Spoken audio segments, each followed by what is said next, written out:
Бисмиллах деп, бүгін сіздермен осындай пышный әрі жұмсақ болып шығатын бауырсақтың рецептісімен бөлісемін.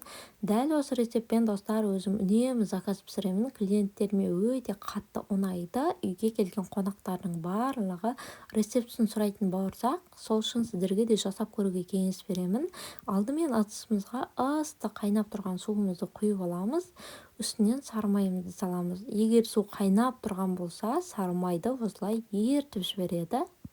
Осылай сары майды ертіп аламыз. Үстінен жылылау сүтімізді құямыз. Дәміне қарай сіздер қант қоссаңыздар болады. Менің отбасыма ұнамаған соң қант қоспаймын, яғни шекер. Татымына қарай тұз қосамыз.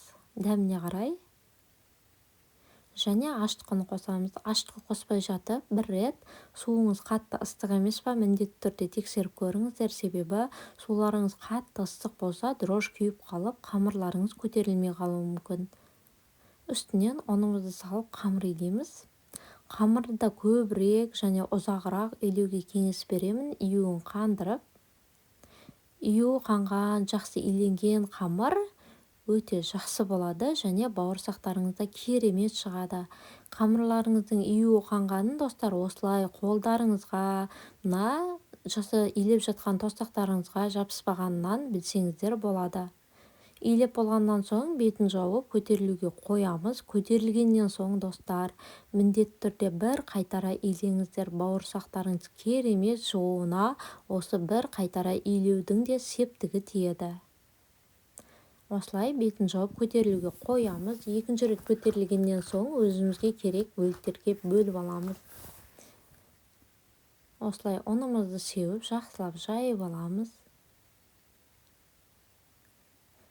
Қатты жұқа емес, қатты қалың емес, орташалау етіп жаюға кеңес беремін.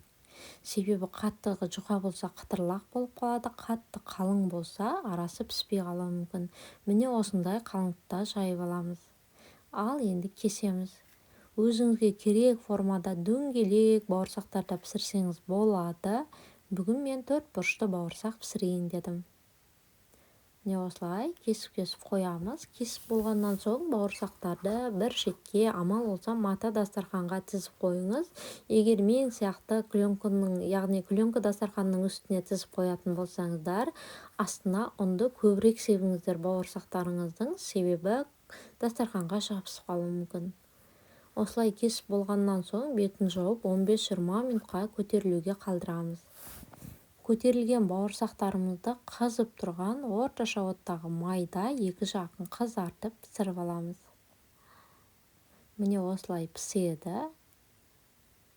Осындай пышный әрі әп-әдемі болып шығады бауырсақтар.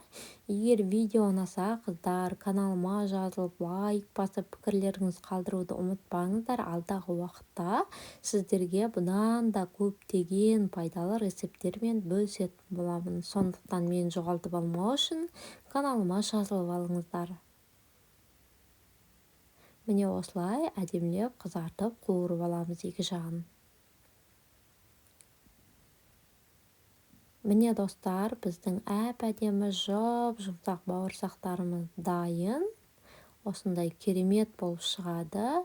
Видеоның соңына дейін көргендеріңізге рахмет. Сіздермен болған Жанар.